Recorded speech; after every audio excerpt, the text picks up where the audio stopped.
kuletea sababu ambazo zinakusababisha wewe ushindwe kuwa na kuona siku zako. Sababu namba moja ni ujauzito. Unapokuwa na ujauzito, basi yai haliwezi kurutubishwa. Sababu namba mbili tunasema unapokuwa unanyonyesha ni ngumu sana kupata. Wengi unakuta mtu ananyonyesha anakuambia sipati siku zangu. Hiyo ni changamoto ya kawaida.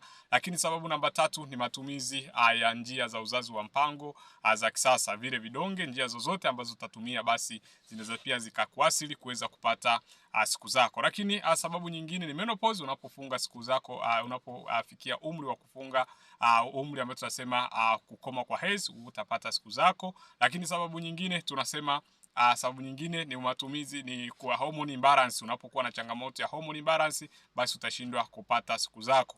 Lakini pia yale magonjwa ya muda mrefu, kwa mfano magonjwa ya kisukari ambayo tunasema diabetic type 2, basi ukiwa na changamoto hiyo inaweza kawa issue kwa wewe kuweza kupata ujauzito. Lakini pia msongo wa mawazo na kuongezeka kilo kwa ghafla na kupungua kwa kilo zako ghafla, basi inaweza kupelekea ushindwe kubeba au ushindwe kupata siku zako. Tuambie hapo chini, je, unaona wewe kwako wewe ni changamoto ipi ambapo inakufanya wewe ushindwe kupata siku zako? Tuambie kwenye comment na sisi tutakuonesha namna ya kuondokana na changamoto hiyo.